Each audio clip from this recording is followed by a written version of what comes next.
Bismillahirrahmanirrahim. Rabbi shrah li sadri wa yassir li amri wahlul 'uqdatam min lisani yafqahu qawli. Allahumma shalli ala sayyidina Muhammad wa ala alihi washabbihi wasallim. Assalamualaikum warahmatullahi wabarakatuh.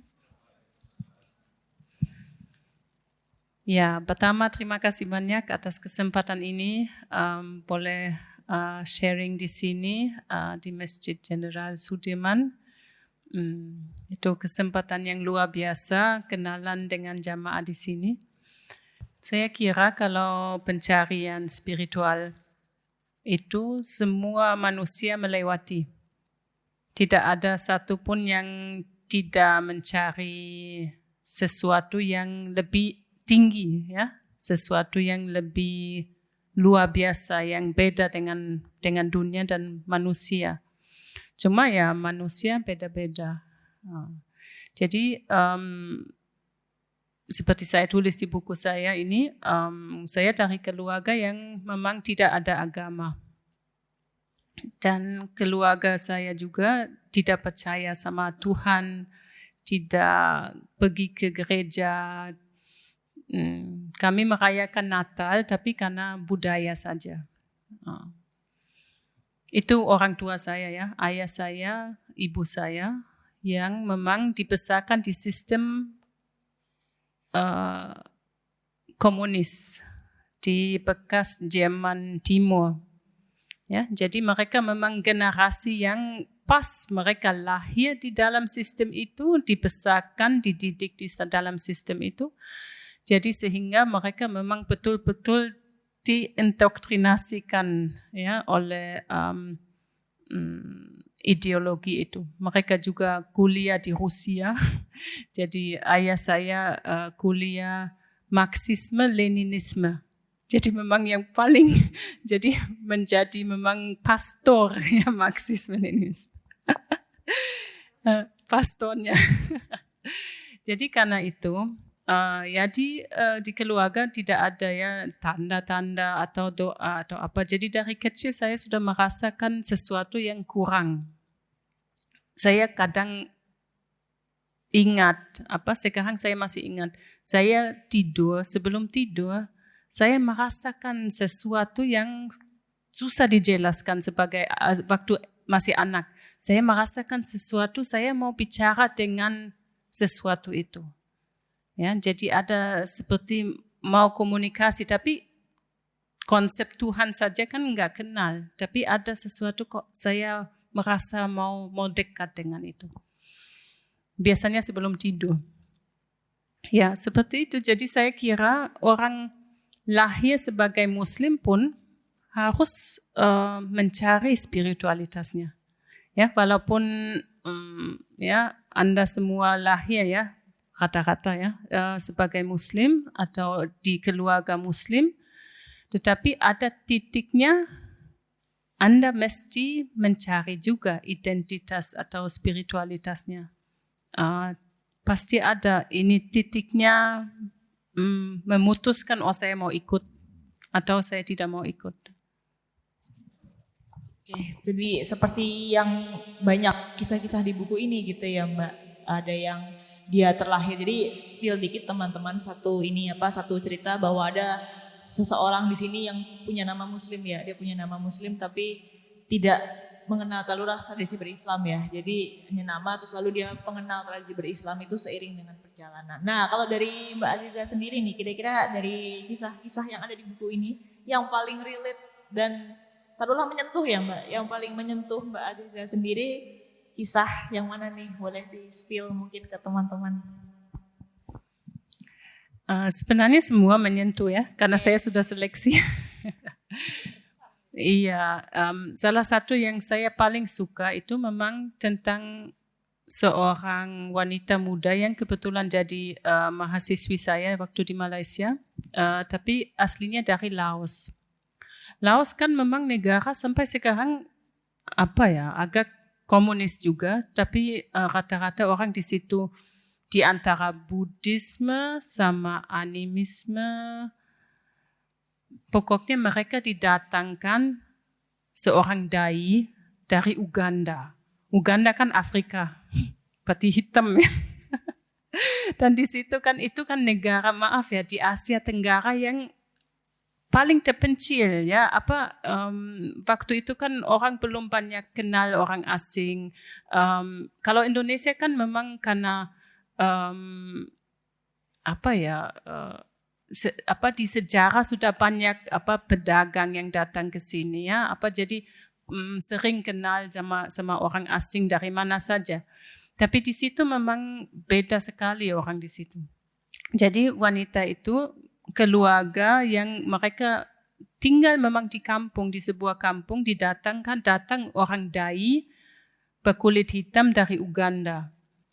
Terus katanya mengajarkan la ilaha illallah. Mereka nggak bisa bahasa Inggris.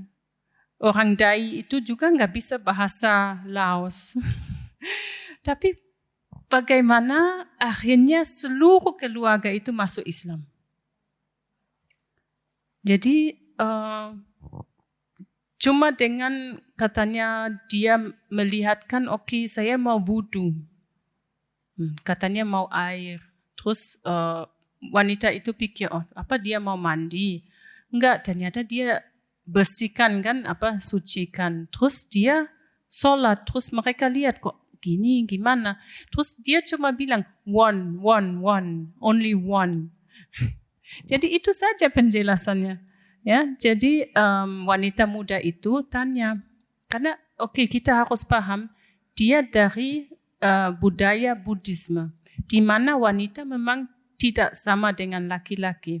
Yang bisa memang meraih kedudukan tinggi spiritual itu laki-laki kan, yang jadi biksu kan laki-laki.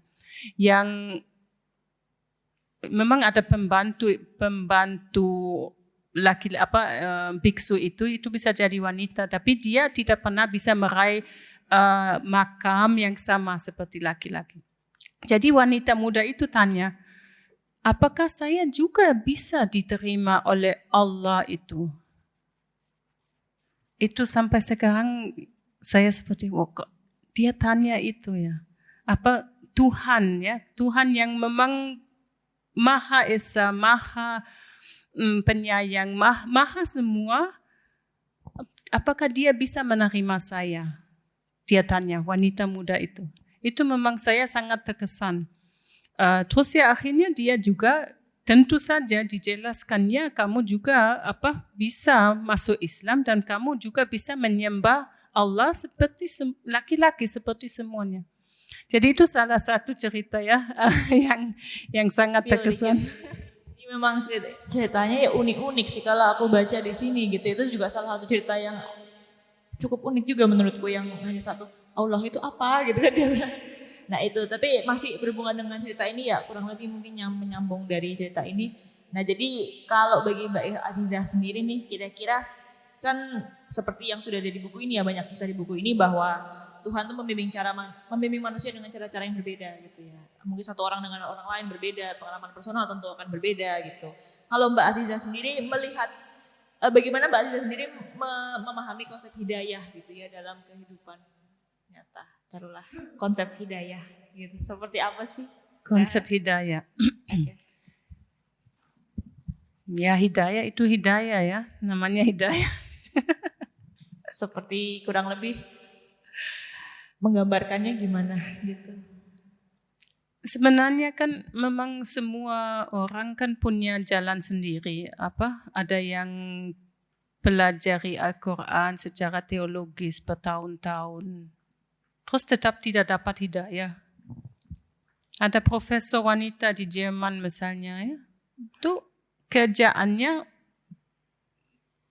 pelajari Al-Quran, tapi dia enggak dapat hidayah. Subhanallah, itu luar biasa kan. Terus ada yang belum pernah dengar tentang Islam, terus baru dikunjungi satu orang, kok langsung masuk Islam. Jadi ada rahasia ya di situ, saya kira. Mungkin orang yang lebih paham ya bisa ya menjelaskannya seperti itu. Kayaknya memang dari dunia alam sebelumnya ya, alam lain, alam sebelum dunia ini sudah ada sih sesuatu. Tapi saya kurang paham tentang masalah itu. Tetapi saya kira kalau kita mau hidayah, kita akan dapat hidayah. Ya, kembali juga kita cari enggak.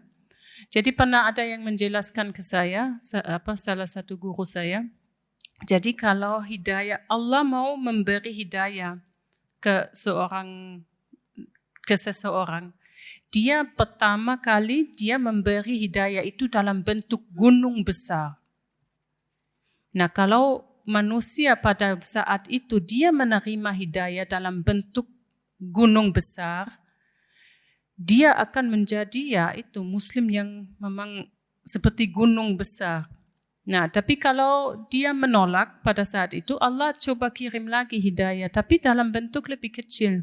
Mungkin bentuk seperti rumah.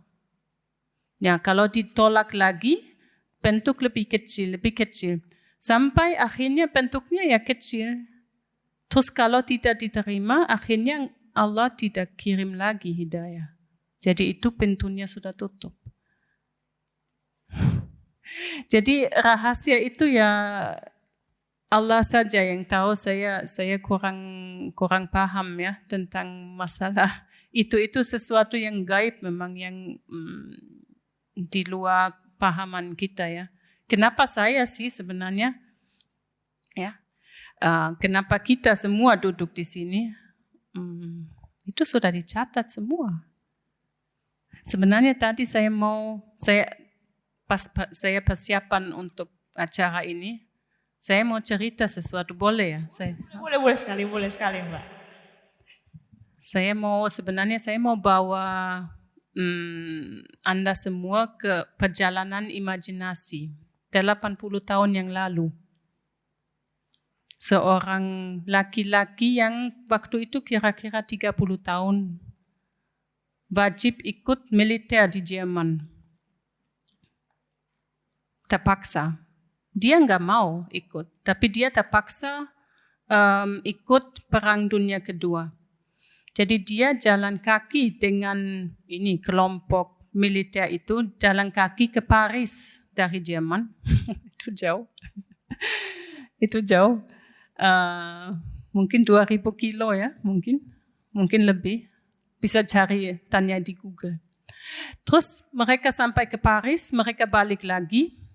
Terus dengan kompani militer yang sama, mereka jalan mau menaklukkan Moskow, Rusia.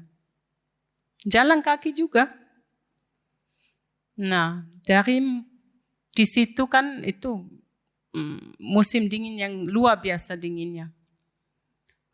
Dan Moskow itu tidak bisa ditaklukkan. Itu memang luar biasa karena dia punya tembok.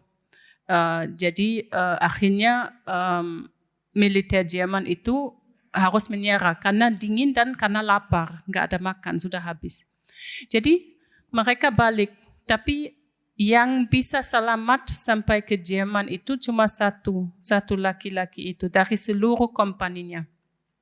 Bisa selamat sampai ke Jerman. Yang lainnya gugur di medan perang atau karena kedinginan meninggal. Jadi sampai ke Jerman, dia ditangkap oleh pemerintah Jerman, dimasukin ke penjara. Terus akhirnya dia bisa selamat, dia bisa kembali ke keluarganya, dia punya 1 anak lagi. Dia sudah punya 2, dia punya 1 anak lagi di usia yang cukup 2. Nah, berarti dia satu-satunya yang selamat ya. Dia punya anak ketiga itu laki-laki. Laki-laki itu kuliah di Rusia. Terus di situ dia ketemu wanita, terus mereka mau pulang ke Jerman, naik pesawat. Terus mereka di kota itu macet, mereka kejar pesawat, kejar. Terus akhirnya ketinggalan pesawat. Ya, itu dramatis karena waktu itu tahun 80-an, pesawat nggak ada setiap hari, 1 seminggu. Jadi pesawat berangkat tanpa mereka. Nah ternyata pesawat itu jatuh. Mati semua. Nah jadi anak laki-laki dari papa yang selamat di Perang Dunia Kedua itu juga selamat. Nah saya anaknya. Jadi yang saya mau lihat kan, semua ada alasan. Kenapa kok kakek saya selamat kembali dari perang. Ayah saya diselamatkan, tidak ikut jatuh, tidak ikut meninggal di kecelakaan pesawat. Terus saya satu-satunya yang diberi hidayah di keluarga saya ya, kembali ke hidayah lagi. Jadi rahasianya apa? Itu bukan tentang saya sendiri, bukan. Itu cuma Allah kok menggerakkan mengatur semua ya. Jadi untuk kita punya peran di dunia ini. Kita semua punya peran. Jadi yang di sini yang sudah senior ya, mungkin sudah ketemu ya tanggung jawab yang harus dijalankan di dunia ini. Tapi yang mungkin masih adik-adik yang belum ketemu mungkin ya tanggung jawab yang atau peran atau tugas yang diberikan di dunia ini ada sih ada tugas masing-masing kita. Selain tentu kita diciptakan untuk beribadah kepada Allah. Itu kan jelas ya di Al-Quran kan Anda lebih tahu daripada saya. Kan Allah berkata ya, saya tidak menciptakan manusia dan jin kecuali untuk beribadah kepada saya, kepada Allah. Tapi bagaimana kita kok sampai ke titik kita menjadi Muslim dan Muslim yang memang mau jadi Muslim. Ya, walaupun kita lahir sebagai Muslim, tetapi kapan kita memilih untuk memang memeluk agama itu dan menjalankan dari hati dan dari intelek kita. Tepuk tangan dulu dong kawan-kawan. Menarik sekali. Iya, aku tidak menyangka bahwa ternyata plot twistnya adalah itu ayah saya, itu kakek saya. Oke, bagus. Menarik itu. Tapi masih berhubungan ya, aku jadi mau tanya nih Mbak. Manusia itu kan punya identitas banyak ya Mbak. Jadi tidak tunggal, tidak taruhlah seorang Muslim atau saya seorang Indonesia. Kok kamu Indonesia atau tidak? Saya seorang Indonesia, seorang Muslim juga keturunan dari Tionghoa gitu kan. Itu identitas yang bersilangan. Nah, kira-kira gimana gitu caranya membedakan ketika ketika kita momen dapat hidayah itu kan ada semacam euforia di situ gitu ya, ada euforia, ada itu. Setelahnya gimana mungkin membedakan ya bahwa itu hanya euforia pada satu momen itu, lalu setelahnya itu tetap konsisten taruhlah gitu, memeluk sepenuhnya itu apakah mungkin gitu ya? Apakah mungkin memeluk sepenuhnya atau tetap ada taruhlah ketegangan-ketegangan antar identitas sebagai Muslim dan sebagai yang lain-lain gitu ya. Itu dari mungkin pengalaman yang ada di buku ini atau pengalaman dari Mbak Aziza sendiri seperti apa gitu. Ketegangan-ketegangan setelah momen taruhlah mendapat hidayah itu gitu. Ya, ini pertanyaan yang sangat bagus. Jadi memilih agama atau menjadi Muslim itu bukan sebuah titik, tetapi sebuah perjalanan. Jadi kita tidak bisa bilang, oh ini dia convert terus selesai. Itu titik keberangkatan sebenarnya. Ya, perjalanan kita baru mulai ketika kita memilih, oh saya mau menjalankan agama ini. Entah itu kita mualaf atau kita Muslim yang sudah dididik di keluarga yang Muslim, tapi seperti saya bilang kita di sebuah titik di hidup kita memilih untuk menjalankan agama kita. Jadi ini sebuah proses. Jadi apa ya bahasa Indonesia ya? Kan ada ya hadis, belajarlah dari waktu masih di apa ya, di sebagai bayi ya, digendong gini sampai ke kubur ya, sampai sampai kita meninggal ya. Jadi ya selalu mesti cari ilmu ya. Kita tidak pernah bisa berhenti mencari ilmu. Jadi karena itu ya menjadi mualaf atau menjadi muslim pada umumnya itu perlu proses. Selain itu, proses itu namanya proses, jangan langsung dimulai dari awal ya.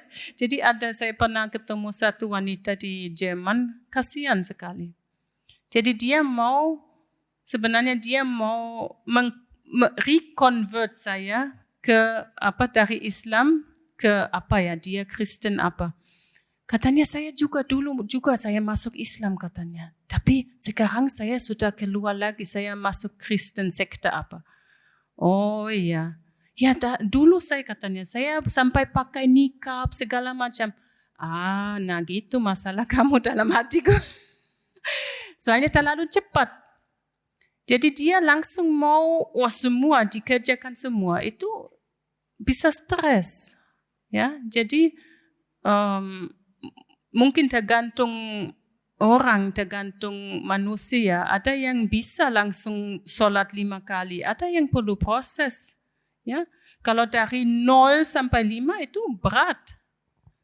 Mungkin 0,1 terus 0,2 kan pelan, biar nggak kaget. Kan manusia seperti itu. Kita kan harus membiasakan diri. Sama wanita ya. Jadi misalnya jilbab ya, wajib.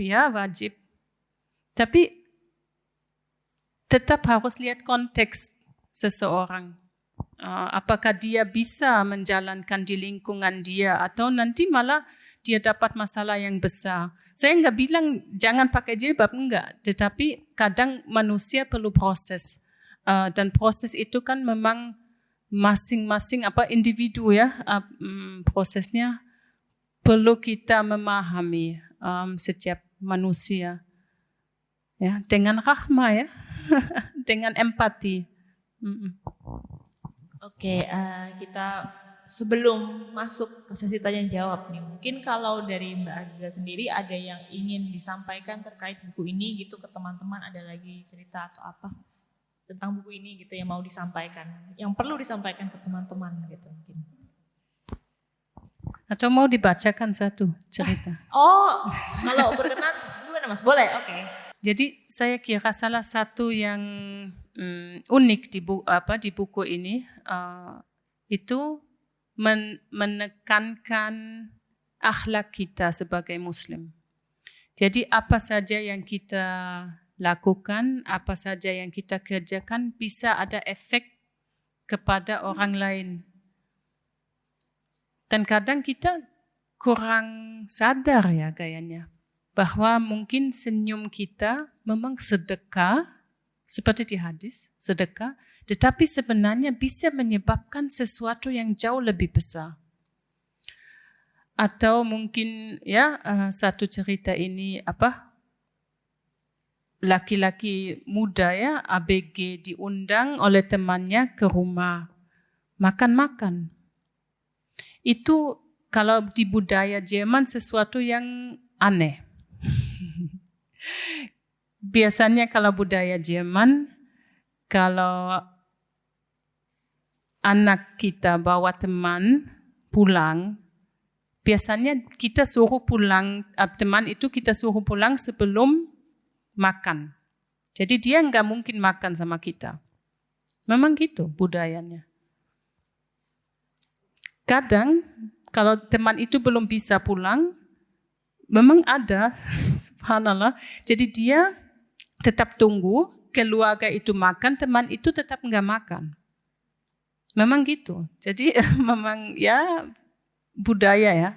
Jadi orang itu diundang, itu keluarga Turki ya, terus dikasih makan. dan dikasih makan dan dia lihat, oh kok semua hidup bersama, orang tua ada, kakek nenek juga ada, ya. Jadi dia tertarik, ini apa? Ini budaya apa? Jadi dari situ ya dia masuk Islam. Jadi memang apa yang sikap kita, akhlak kita, apa yang kita lakukan bisa langsung ada efek kepada hati orang lain. Jadi itu yang kita mesti sadari ya. Jadi setiap hal kecil sebenarnya bisa merubah hati orang untuk tertarik dengan Islam. Jadi itu ya waktu saya bicara sama Kiai Muhaimin di Kota Gede, dia tanya saya, jadi uniknya apa? Saya menjelaskan itu. Nah itu, jadi bukan pencarian teologis yang ditekankan, tetapi sebenarnya interaksi di antara manusia yang akhirnya menyebabkan orang masuk Islam. Jadi bukan hal-hal taruhlah bukan hal besar gitu ya, bukan dengan sesuatu yang besar, tapi dengan gestur kecil-kecil, etika kecil-kecil yang membuat kita tersentuh gitu ya. Sebenarnya kembali lagi gitu, seperti kata Mbak Aziz tentang etika itu, kita showing not telling gitu ya. Oke. Mungkin ini aku buka sesi pertanyaan. Kalau misalnya ada yang mau tanya dulu gitu ya, boleh. Ada kayak mau tanya? Kalau belum ada, itu siapa? Angkat tangan. Oh, ada. Oke. Jadi ada lagi, nanti aku kumpulkan 3 dulu. Oke, belum ada. Oke, mungkin bisa langsung ya Mas Wahid karena belum ada yang mau tanya. Oke. Jadi kira-kira nuansa keislaman seperti apa gitu. Dulu kan Mbak Iza dari Jerman ya. Jadi nuansa Islam seperti apa yang kira-kira membuat Mbak Aziza merasa nyaman menjadi seorang muslimah di Indonesia? Ada perbedaan apa dari Jerman dengan di Indonesia gitu ya? Betul, seperti itu. Iya. Jadi pertama toleransi ya. Itu memang di Jogja ya memang luar biasa ya.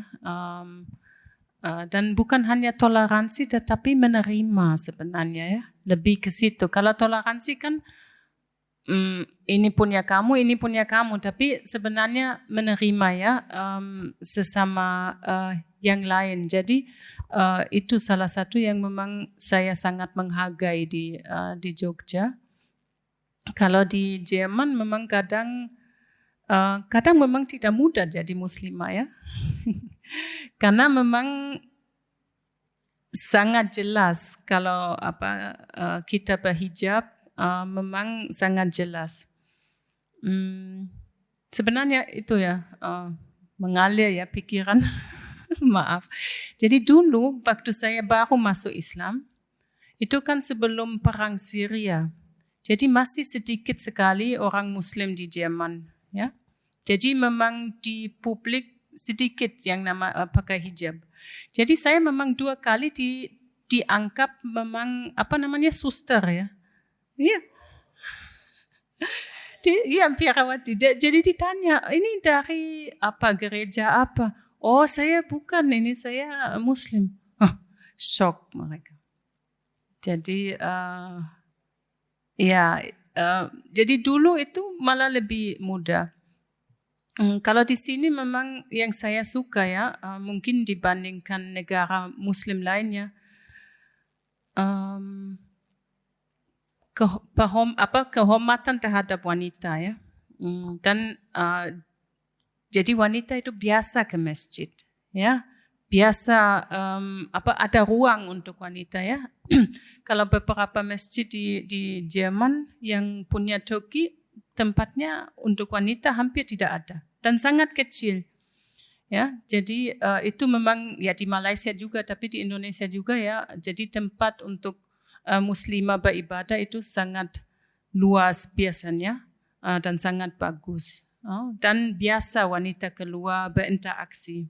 Ya, ya. Jadi ada pro ada kontranya. Ya, yang kalau di Berlin itu kota besar sudah biasa orang lihat dengan jilbab. Kalau saya misalnya berkunjung ke keluarga nenek yang masih tinggal di kota kecil di Jerman Timur, itu sudah lain cerita. Memang orang lihat. Pertama, orang Jerman Timur memang tidak ada basa-basi ya.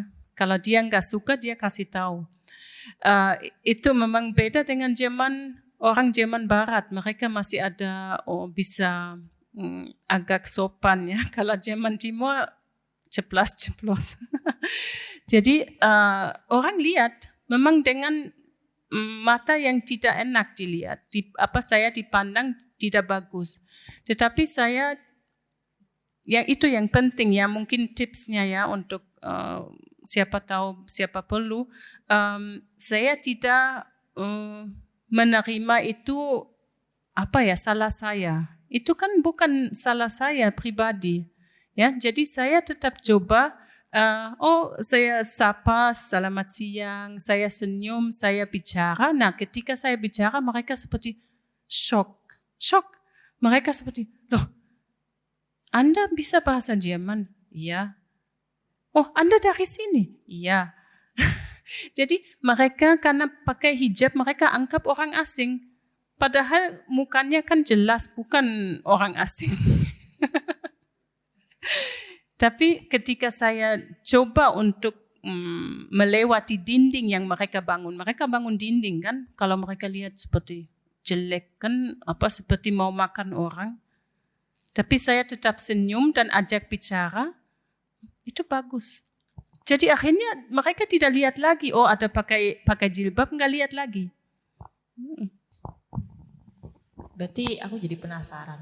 Karena mungkin faktor bahwa di sini Islam salah satunya mayoritas ya Bu. Kalau di sana kan minoritas, jadi mungkin orang lihat kita pakai hijab begini, asing gitu ya ada rasa. Sedangkan di sini kan mungkin mayoritas banyak gitu. Jadi dan kebetulan apakah Ibu juga apakah Mbak juga merasakan ini penerimaan terhadap terutama mualaf gitu ya di Indonesia mungkin cukup tinggi gitu ya penerimaan. Nah itu apakah Mbak juga merasakan itu gitu tentang mungkin karena ini mayoritas atau penerimaan terhadap mualaf itu sangat tinggi gitu di Indonesia itu mungkin bisa. Ya itu memang orang di sini sangat senang ya kalau lihat orang asing yang masuk Islam ya. Itu memang beda ya karena ya itu namanya hati ya, hati connect. Jadi dari hati ke hati. Jadi ini bukan hanya suka sebagai turis, tapi dia paham agama saya, paham way of life saya, paham kenapa saya kok ke masjid. Jadi itu memang membangun ikatan batin ya. Jadi itu beda. Kalau teman-teman Indonesia di Jerman bilang, ini Mbak Claudia, Mbak Aziza katanya, kamu ini orang Indonesia tapi dilahirkan kepada orang Jerman. Sampai seperti itu. Jadi memang ya connect ya, itu connect. Walaupun kita beda warna kulit, beda warna rambut atau beda bahasa, tetapi kita satu komunitas tetap ya. Kita satu ummah ya, itu terasa sekali.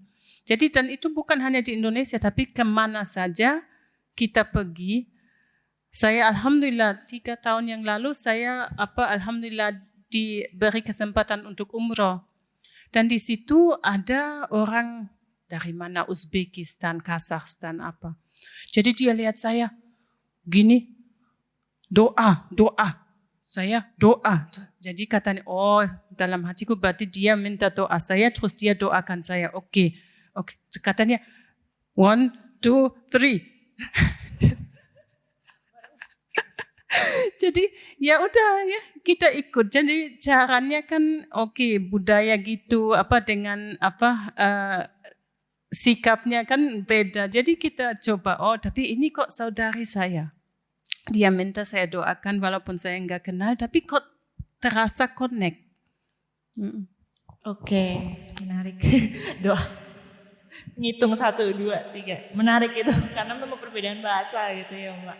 Oke, tadi dari Mas Wahid mungkin sudah. Terima kasih untuk pertanyaannya ya. Tadi aku lupa berterima kasih, malah aku yang penasaran sendiri gitu ya Mbak. Mungkin kita agak sedikit kembali ke awal ya, kalau aku kenalkan ke teman-teman gitu, Mbak Aziza ini meneliti tentang Wali Songo. Nah itu sangat menarik gitu ya Mbak. Mungkin bisa diceritakan penelitiannya seperti apa, penelitian mungkin tema apa yang diambil gitu ya ke teman-teman. Monggo. Masya Allah, sekarang ke Wali Songo ya. Nggak lompat jauh, nggak apa-apa. Jadi itu memang cerita yang unik ya. Namanya proses ya, jadi proses. Saya belajar lagi. Terus akhirnya saya diundang oleh rekan saya yang baik, Mbak Muri, untuk isi acara di Surabaya. Untuk apa? ASAI ya, Asosiasi Studi Agama Indonesia. Itu 2017. Terus saya diundang, saya kasih ini apa, bukan seminar ya, cuma presentasi ya. Terus saya masih ada waktu, saya bilang saya mau ziarah ke Sunan Ampel. Kan di Surabaya, apalagi mau buat apa? Oh enggak mau shopping, enggak apa ya, saya bukan tipe shopping. Saya mau ke sana. Oke, ada yang antar. Nah, tapi ibu yang antar itu memang tipe shopping, jadi dia mau cepat-cepat. Saya pas masuk di situ, waduh, dunia lainnya. Pertama kan ke masjid. Masjid kan untuk sholat maghrib. Masya Allah seperti berapa ratus tahun yang lalu ya. Terus ada ibu-ibu dua ya, yang mbak-mbak yang mungkin tiap sholat mereka duduk di situ dan sholat apa. Saya waduh ini dari masjid itu sudah tidak mau pergi. Jadi seperti pulang. Terasa pulang di masjid itu ya. Seperti wah senang sekali. Terus udah diantar, oh katanya kamu kan mau ziarah. Ya udah, oke ziarah. Tapi dia sudah gini, oh masih mau ke mall. Ya udah. Jadi apa yang harus dilakukan? Saya tanya apa? Pokoknya baca Al-Fatihah, oke. Apa? Saya pernah dengar, oh surah Yasin. Oke, saya baca surah Yasin. Terus ibu itu seperti, ini kan panjang ya. Terus saya baca surah Yasin. Nah, pulang dari itu, muncul ide itu, saya mau penelitian tentang Wali Songo. Tapi belum ada kesempatan ini untuk apa? Belum ada kerjaan, belum ada ini apa posisi. Akhirnya kan datang COVID, terus nggak bisa lagi di Indonesia, susah di sini. Jadi saya pulang, terus saya melamar ada satu posisi apa postdoc penelitian di Humboldt. Terus ya coba saja saya apa? Tidak ada harapan besar. Tapi ternyata sesudah saya melamar, di situ sudah mereka kasih tanda, oh kamu dapat posisi ini 3 tahun untuk penelitian. Jadi proyek penelitian saya Wali Songo. Ya udah, tahun pertama belum bisa berangkat penelitian, tahun kedua belum bisa karena masih COVID. Jadi 2022 bisa berangkat akhirnya. Jadi keliling. Jadi kami dari Jakarta ke Cirebon. Kan katanya Cirebon paling susah ya kalau ziarah di Cirebon ke Gunung Jati. Tapi subhanallah bisa sampai ke atas. Biasanya kan pintu yang paling bawah kan kami naik sampai atas. Jadi dimudahkan semua, akhirnya saya ziarah, saya penelitian, akhirnya yang menjadi penelitian menjadi passion ya. Apa passionnya? Jadi kesukaan hati. Jadi akhirnya saya penelitian tentang ziarah, akhirnya saya kok suka ziarah. Ya, karena memang duduk di tempat itu kok tenang sekali ya. Apa di tempat makam-makam biasanya merasa tenang. Jadi ya itu saya menulis buku juga apa salah satu itu tentang strategi dakwah, tentang satu bab itu tentang belajar bernyanyi. Saya belajar dengan Mbak Nani yang juga sudah pernah isi di sini. Belajar sinden. Saya nggak bisa sinden, tetapi saya belajar isinya dari lagu-lagu itu. Jadi masih mencari penerbit, gitu ya, Wali Yes, Songo. itu masih mencari penerbit bisa di ini. Perjalanan hidup. Oke, jadi penelitiannya berangkat dari sebenarnya ketergetaran ya Mbak, kalau bisa dibilang ya. Dilalah, ya memang terkenal ya di Cirebon memang agak susah gitu kan makam ini. Tapi alhamdulillah kok bisa gitu ya. Banyak hal-hal yang dimudahkan gitu ya Mbak sepertinya rasanya pada saat itu atau Iya, akhirnya bisa. Dan saya memang saya mungkin peneliti yang agak aneh. Saya tidak bisa meneliti sesuatu yang saya tidak ada ikatan hati. Jadi saya memang harus suka dengan tema yang saya teliti ya. Kalau boleh tahu nih judul penelitiannya apa berarti Mbak secara ini garis besar. Mungkin bisa teman-teman nanti yang penelitiannya selaras bisa sharing mungkin habis ini gitu Mbak. Monggo. Ini kan ditulis bahasa Inggris ya. Jadi ya ini saja The 9 Luminaries of Java. Jadi wali itu saya terjemahkan dengan orang yang luminary yang bercahaya ya, yang membawa nur ya. Iluminasi mendapat pencerahan gitu ya kalau dalam bahasa Indonesia. Iya, soalnya teman-teman di sini teman-teman peserta pengajian itu banyak yang dari UIN ya. Jadi kan banyak melakukan penelitian soal wali, soal apa, soal sejarah dan segala macam gitu. Mungkin yang merasa selaras bisa sharing ya habis ini.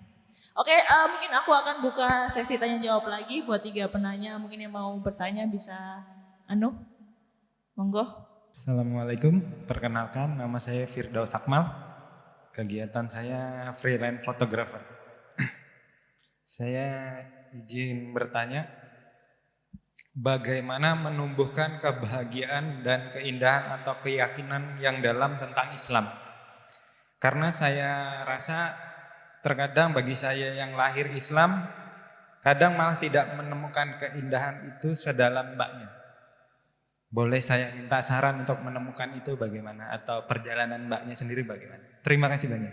Ya, itu pertanyaan yang sangat penting. Dan ini sering pertanyaan yang serupa ditanyakan mahasiswa saya di Malaysia dulu. Jadi bagaimana ya? Itu jadi berarti kita masih harus cari titik jawaban kenapa kita sebenarnya Muslim. Ya. Jadi bukan karena saya lahir sebagai Muslim, tetapi kenapa sekarang kita Muslim? Apa yang membuat itu Islam merubah di hidup kita? Selain itu, dan saya kira itu sesuatu yang penting, terutama untuk yang mau jadi orang tua, yang mau punya anak. Melihat Allah di setiap saat, di setiap yang kita lihat.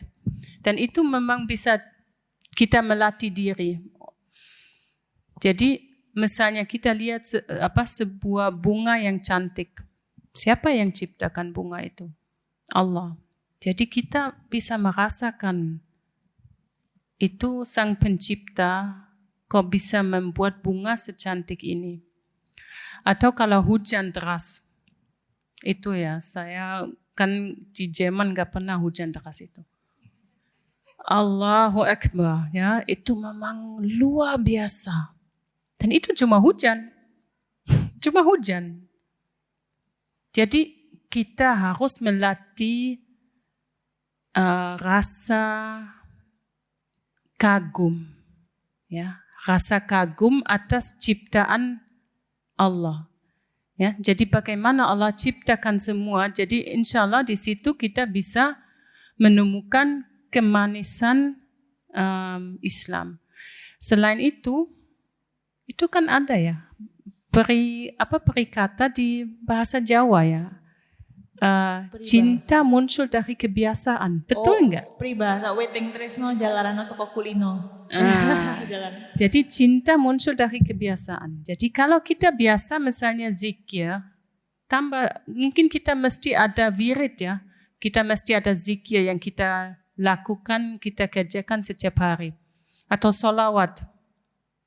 Ya, jadi dengan seperti itu insya Allah cinta terhadap Islam akan datang. Atau kalau misalnya sholat, oh itu mahasiswa saya selalu, Bu, dokter biasanya di Malaysia, dokter, I don't feel anything, saya tidak merasa apa-apa waktu sholat. Ya gimana ya?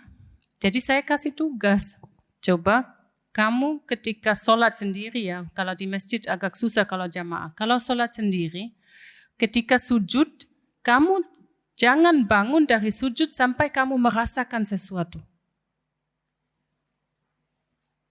Mungkin kamu harus sujud 5 menit, mungkin 10 menit, mungkin 15 menit, sampai kamu merasakan sesuatu. Dan itu dilatih, ya. Jadi itu memang kebiasaan menimbulkan cinta, ya. Cinta datang dari kebiasaan. Itu memang bijak sekali. Ya mungkin itu ya. Selain itu saya masih belajar ya. Saya bukan guru spiritual atau apa ya. Itu dari yang dari guru-guru saya ya, yang kasih tips-tips ini, bukan dari saya sendiri.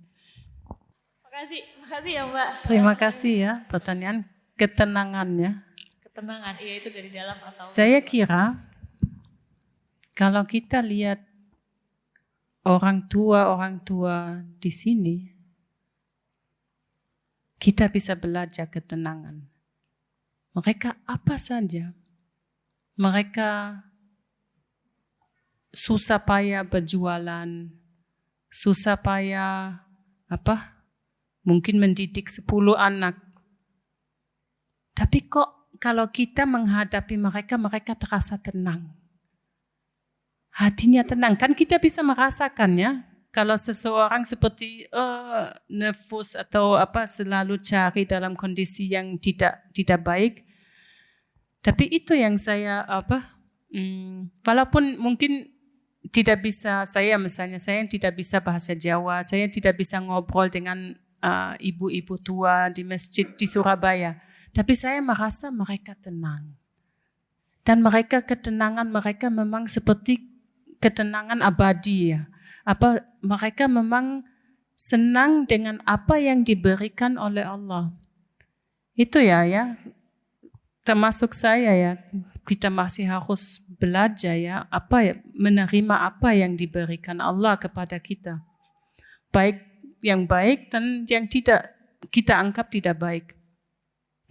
Jadi buat saya ketenangan itu lebih mudah saya ketemu di Islam. Ayah saya yang belum Muslim, insyaAllah kita doakan, insyaAllah dia juga masuk Islam. Tetapi dia melihat, dia bilang ke saya melihat kamu tenang di Islam. Dia bisa merasakan. Oh, saya lihat kalau kamu sholat 5 waktu itu memberi kamu kekuatan, katanya. Itu, Masya Allah. Ya, jadi ya itu ketenangan itu memang kita perlu ya yang namanya refreshing, healing ya. Itu jalan-jalan. Tetapi itu kan bukan ketenangan yang hakiki ya. Ya, itu ketenangan yang sementara ya. Oh, lagi pusing, lagi stres ya hilang. Tapi sebenarnya ketenangan itu kita bisa merasakan sekarang pas Ramadan ya. Kalau sholat tarawih ya, kita merasa tenang. HP akhirnya mati. Enggak bunyi terus, kita enggak lihat terus untuk walaupun cuma 1 jam ya, misalnya tarawih. Ya itu, saya kira dulu jauh lebih mudah untuk jadi tenang. Kalau sekarang dengan HP segala macam itu kita tidak tenang terus. Ya. Enggak tahu jawabannya cukup bagus atau tidak. Gak apa-apa, karena sharing ya Mbak berarti. Oke, terima kasih Mbak Azir, terima kasih Mbak sudah jawab. Oke, mungkin aku akan geser ke penanya ketiga tadi Masnya ya, monggo. Assalamualaikum warahmatullahi wabarakatuh. Perkenalkan, saya Mukhlis Syakir dari UIN Sunan Kalijaga. Saya ingin menanyakan gitu. Tadi kan ada cerita bahwa ketika masa kecil itu Bu Dokter mengalami bahwa ketika masa kecil itu ada rasa kebutuhan akan zat yang maha besar gitu ya. Karena dari awalnya juga latar belakang keluarganya itu adalah keluarga yang memang tidak menganut salah satu agama gitu. Nah, mungkin apakah pernah ada obrolan gitu dengan saudara kah misalnya, ataupun dengan warga sekitar itu yang memiliki latar belakang yang sama, lalu bagaimana cara mengatasi perasaan-perasaan tersebut gitu, butuh akan sosok atau zat yang maha besar tersebut. Kalau tetangga atau saudara itu mengatasinya itu dengan cara seperti apa gitu. Mungkin cukup sekian. Ya, terima kasih pertanyaannya. Kalau saya dulu waktu kecil saya cukup menyimpannya rasa itu. Karena memang yang namanya spiritualitas di orang tua saya tidak ada ya. Yang ada di nenek sebelah ayah. Memang luar biasa. Dia dulu kan belum ada HP. Telepon rumah pun belum begitu banyak. Jadi nenek saya tidak punya telepon rumah. Jadi kami biasanya datang spontan. Tapi dia kok setiap kali kami datang, dia tahu kami datang. Jadi dia tahu. Jadi dia keluar rumah dengan senang. Saya masih lihat mukanya. Dengan senang katanya, saya tahu kalian datang. Saya sudah siapkan makan siang. Saya sudah buat kue. Subhanallah, dari mana? Dan dia memang banyak berdoa, selalu berdoa. Tapi itu waktu saya sudah agak besar, saya ingat. Waktu saya kecil, yang saya maksud rasa itu waktu memang masih kecil, 5 tahun, 6 tahun. Tetapi ketika saya sudah 10, 12 tahun kan sudah lebih sadar, ada ya yang punya kepercayaan. Kalau kakek saya sebelah ayahku, dia juga punya kepercayaan, tapi seperti mungkin kalau di sini disebutkan kejawennya, di Jerman ternyata ada juga. Iya.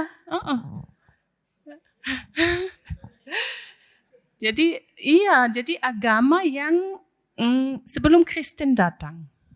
Ya, jadi micro religion, agama yang mikro ada. Tapi memang kalau di sini bedanya, memang banyak paralelnya. Tapi di sini bedanya yang agama mikro itu masih bisa hidup, ya, tidak dibunuh oleh Islam datang, ya, cuma dilapisi kan. Kalau misalnya Hindu, Buddha datang, cuma dilapisi saja atasnya, ya, furnace-nya. Tapi di bawah kan tetap kapitayan. Atasnya agama mungkin Hindu, Buddha. Tapi di Jerman karena kristianisasi sangat berbeda dengan Islam datang ke sini. Di sini kan dengan damai. Di Jerman kristianisasi memang brutal sekali. Jadi memang banyak orang dibunuh, banyak orang dibakar hidup-hidup. Yang sebenarnya katanya ini penyihir ya, witch, penyihir. Ternyata ya itu yang kami pelajari, tapi ternyata sesudah saya pelajari lagi sekarang, itu yang namanya Kristen sebutkan penyihir, itu penganut agama kecil lokal itu ternyata. Dan itu mereka dibunuh semua. Jadi pengetahuan juga dibunuh. Tapi bagaimanapun kakek saya masih bisa mengikuti sebagian dari ibunya. Jadi saya tidak tahu bagaimana itu survive ya, pengetahuan itu, tapi dia punya cara ibadah menyembah yang unik.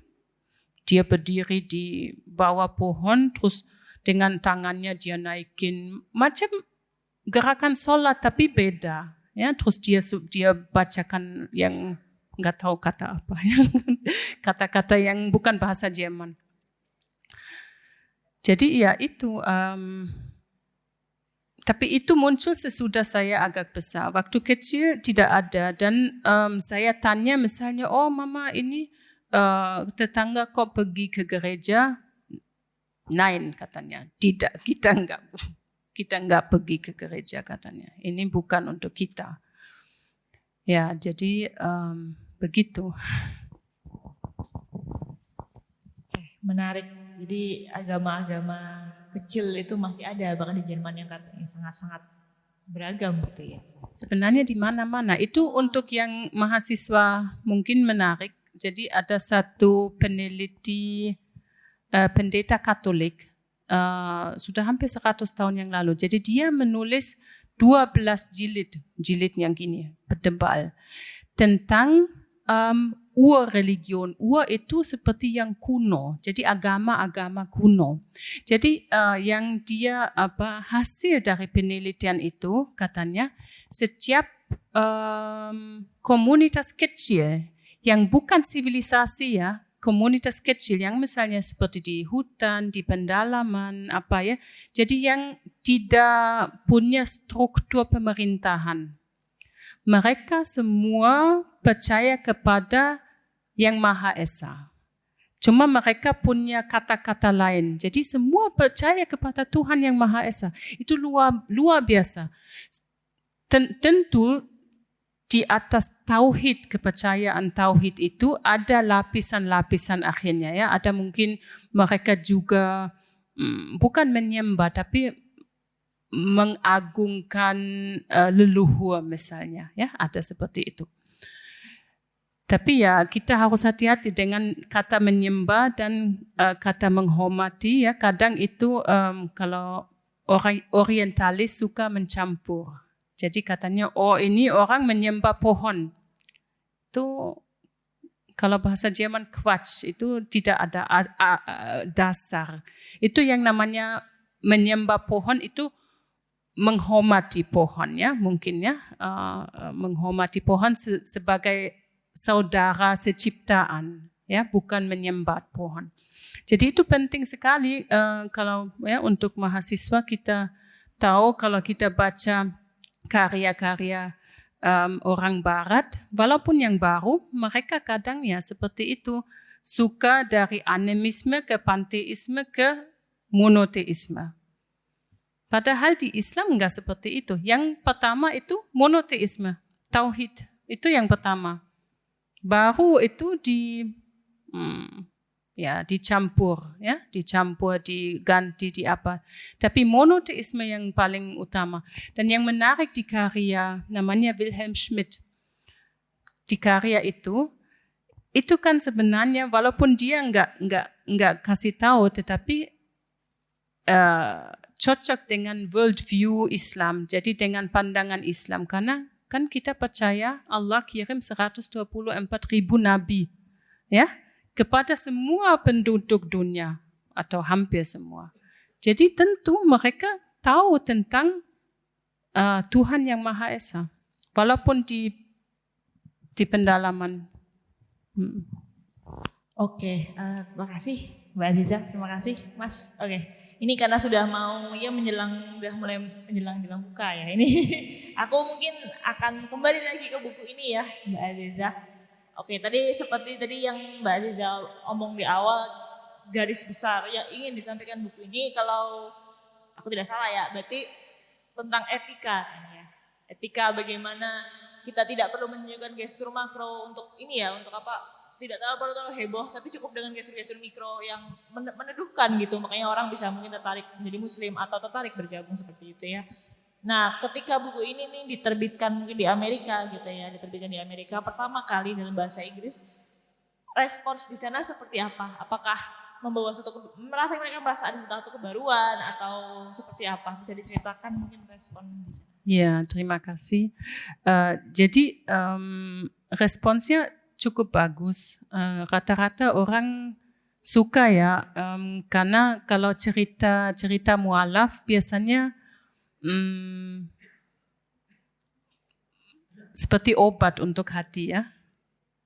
Kalau kita lagi merasa tidak, mungkin iman kita lagi agak menurun atau kita lagi kurang semangat beribadah.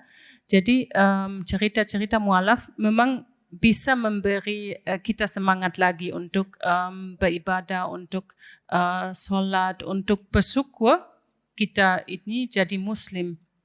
Jadi ini ya salah satu saya kira kalau cerita-cerita ini bisa membangun semangat untuk Islam kita ya. Jadi ini sebenarnya Islam yang kita sehari-hari ini memang spesial. Dan ada yang cari bertahun-tahun untuk ketemu Islam, kok kita sudah sebenarnya kita dikasih dari lahir sudah dihadiahkan. Jadi pencarian itu kan enggak harus dilewati. Jadi itu salah satu respon. Juga banyak yang responnya yang mualaf, terus mereka, ini mirip yang saya alami, mirip yang saya lewati. Jadi responnya seperti itu juga ya. Jadi kadang ada yang responnya, sayang ceritanya terlalu pendek, tapi ya ini memang cerita pendek ya. Jadi kalau mau yang lebih panjang, setiap cerita sebenarnya ini 40 cerita. Jadi sebenarnya setiap cerita bisa jadi novel. Memang seperti itu. Tetapi sekarang di zaman sekarang di mana memang semuanya cepat, semuanya pendek ya, dengan WhatsApp, dengan TikTok, dengan apa ya, semua apa pendek-pendek. Jadi orang tidak terlalu banyak waktu dan juga kurang dilatih untuk baca. Jadi memang untuk yang suka baca ya cepat-cepat ini bisa ya. Jadi satu cerita bisa 5 menit sudah bisa baca ya. Jadi untuk melatih baca kembali. Ya, jadi memang menyesuaikan dengan taruhlah lifespan baca hari ini gitu ya. Kenapa jadi satu esai itu ya paling cuma 5 menit kawan-kawan. Jadi cerita singkat-singkat tapi banyak gitu ya. Tadi aku mau tanya dulu sebenarnya tadi Mbak Aziza pengen membacakan, apakah jadi mau membacakan salah satu cerita? Masih ada waktu atau tidak? Kita ada waktu 15 menit kurang lebih gitu. Mungkin aku buka satu penanya nanti baru untuk penutup Mbak Aziza bisa membacakan gitu. Aku akan buka satu tanya dulu mungkin. Oh iya. Setelah ini baru bisa penutup. Oke, satu orang lagi penanya terakhir. Ada? Yang penasaran bukunya? Oke, monggo Mas ya. Assalamualaikum warahmatullahi wabarakatuh. Mungkin ini ya, langsung saja karena mendekati waktu buka.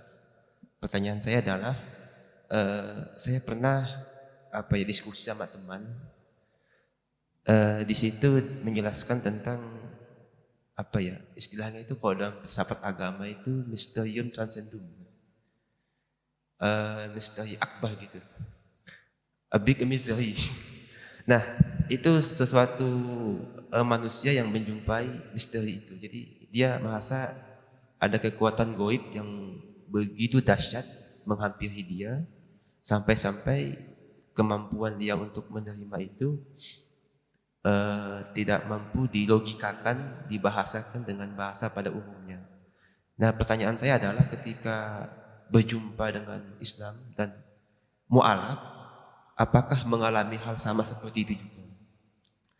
Dalam artian ada sesuatu yang tidak bisa dibahasakan dengan logika, tidak bisa didefinisikan dengan kata-kata, dan tidak bisa peristiwa-peristiwa sebelumnya belum pernah terjadi, tapi ketika itu datang menghampiri kita, itu kita merasa kayak ada sesuatu kekuatan gaib, entah kita menyebut apa, entah Tuhan, entah ilahi atau apa, tapi itu semakin nyata, saking nyatanya tidak dapat dijelaskan dengan epistemologi pengetahuan. Maksudnya ketika mu'alaf, maksudnya apakah ada getaran itu yang sama juga mengalami itu. Nah itu namanya kalau tidak salah saya pernah diskusi sama teman dan membaca dikit lewat YouTube. Itu kalau nggak salah istilahnya itu mysterium transcendum. Jadi bahasa Latin untuk menggambarkan perjalanan hamba atau manusia ketika menghadapi berjumpa dengan sesuatu yang lebih dahsyat di luar kemampuan manusia pada umumnya. Mungkin itu. Terima kasih. Iya, jadi saya gayanya berarti harus baca cerita yang satunya sebagai jawabannya. Mungkin aman? Tapi Ada satu cerita yang memang sering yang seperti itu terjadi kan ketika kita mengalami alam, ya. Jadi saya terus banyak orang lain juga merasakan ketika melihat alam yang begitu besar dan hebat, kita merasa kok ada sesuatu di situ, ya. Entah itu kita sebutkan Tuhan atau kita sebutkan energi atau apa ya, tetapi ada sesuatu. Kenapa kan orang Jerman sering suka sekali ke alam ya, karena di situ dia merasa tenang. Nah itu masih bagian dari jawaban tadi. Jadi merasa tenang di alam. Kenapa? Karena alam itu bertasbih. Kan setiap Allah ciptakan itu punya tasbih sendiri. Jadi kalau kita misalnya ke hutan, ke laut, ke gunung, itu kan bertasbih. Jadi hati kita, ruh kita merasakan tasbih itu. Jadi mungkin ya seperti ini, kalau yang seperti gaib sekali, mungkin ada juga sih ya yang tiba-tiba mimpi diangkat ke langit apa ya, ada juga, cuma itu kita susah menjelaskan di cerita ya, karena itu terlalu personal. Tetapi ini saya mau cerita ini. Oke, mau yang Australia atau mau yang Aceh? Australia pada. Terserah Mbak, mau yang merasa nyaman mungkin atau relate dengan ini. Kalau yang Aceh bisa baca sendiri nanti ya, bukunya bisa. Undangan untuk beli di lapak sebelah ya teman-teman semua. Bisa dibeli di luar. Maaf saya. Untuk penutup Mbak bisa ya membacakan satu cerita dari buku kumpulan kumpulan memoir ini. Iya. Jadi ini ya. Cerita orang Australia yang sudah cukup tua. Ini judulnya Saya Menemukan Tuhan di Pedalaman Australia. Oke, bismillah. Saya berasal dari Amerika Serikat, tetapi saya belum kembali ke sana selama sekitar 30 tahun. Saya telah menghabiskan 10 tahun terakhir hidup saya di dekade ke-6 saya. Jadi 60 tahun di pedalaman Australia, tempat saya memilih untuk mengisolasi diri dari berhadapan. Saya sudah cukup dengan segalanya. Saya membutuhkan istirahat. Istirahat yang panjang. Saya perlu menemukan diri saya lagi dan menemukan tujuan hidup. Sebagian besar waktu saya di hutan dihabiskan dalam pengasingan sosial, dengan barang-barang duniawi yang sangat minimal yang diperlukan untuk bertahan hidup. Saya pergi ke sebuah kota kecil setiap 2 bulan sekali untuk mendapatkan apapun yang diperlukan untuk kelangsungan hidup saya. Saya menelepon keluarga untuk mengetahui keadaan mereka. Saya menghabiskan waktu berjam-jam dalam meditasi dan kontemplasi tentang kehidupan. Saya dibesarkan dalam keluarga Kristen, tetapi sudah lama meninggalkan agama tersebut. Saya tidak ingin berhubungan dengan sistem agama atau sosial apapun yang mencoba memaksakan ideologi dan cara hidupnya kepada saya. Saya tidak pernah benar-benar menjadi ateis, tetapi mungkin saya akan menggambarkan diri saya sebagai agnostik. Namun seiring perjalanannya waktu, meditasi dan kontemplasi saya mulai mempengaruhi diri saya. Di dalam diri saya merasakan ada percikan rasa rindu kepada Tuhan yang Maha Tinggi, yang siap untuk menyala. Saya mulai memikirkan Tuhan dan perannya sebagai pencipta dan pemelihara. Saya sering mendapati diri saya berbicara dengannya.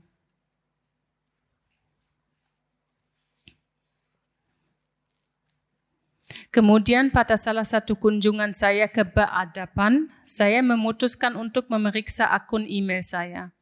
Saya belum membukanya selama waktu yang lama, tetapi entah kenapa saya merasa terdorong untuk melakukannya. Tentu saja penuh dengan spam. Tetapi satu email menarik perhatian saya. Saya mengenal nama pengirimnya. Itu adalah teman lama saya dari kuliah. Dia bilang dia sudah pindah ke Malaysia beberapa tahun lalu dan mengundang saya untuk bertemu dengan dia dan 2 teman kuliah kami lainnya. Saya sudah lama tidak terbang, tetapi beberapa minggu kemudian saya berada di pesawat menuju Kuala Lumpur. Teman lama saya menjemput saya di bandara dan kami menghabiskan seluruh malam berbicara. Dia memberitahukan bahwa dia telah menjadi Muslim, yang sebenarnya tidak mengejutkan saya, tetapi saya ingin tahu lebih banyak tentang pilihannya. Keesokan harinya, dia mengajak saya ke masjid dekat rumahnya. Masjid itu sangat besar, dengan karpet yang indah dan mewah, dan kami satu-satunya orang yang ada di sana. Kekosongan di masjid. Kekosongan itu seolah-olah memberikan ruang sempurna untuk percakapan antara manusia dan Tuhannya. Aneh, kekosongan khidmat dari masjid itulah yang justru paling menarik perhatian saya terhadap Islam.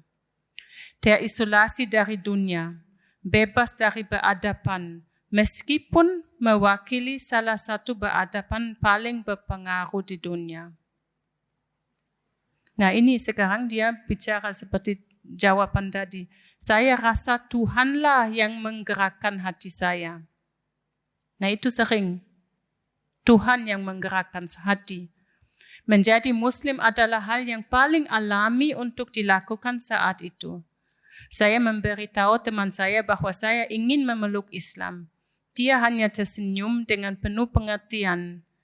Dia menghubungi 2 pria yang sedang bekerja di masjid, dan kami duduk bersama untuk saya mengucapkan syahadah. Ya, jadi sebentar.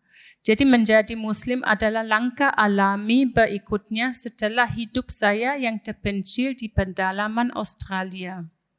Kini saya dapat hidup di dunia tanpa merasa terganggu olehnya, tanpa merasa terganggu oleh dunia. Saya dapat hidup dalam pengasingan tanpa harus meninggalkan peradaban. Bagi saya, kekosongan masjid itu melambangkan semua itu.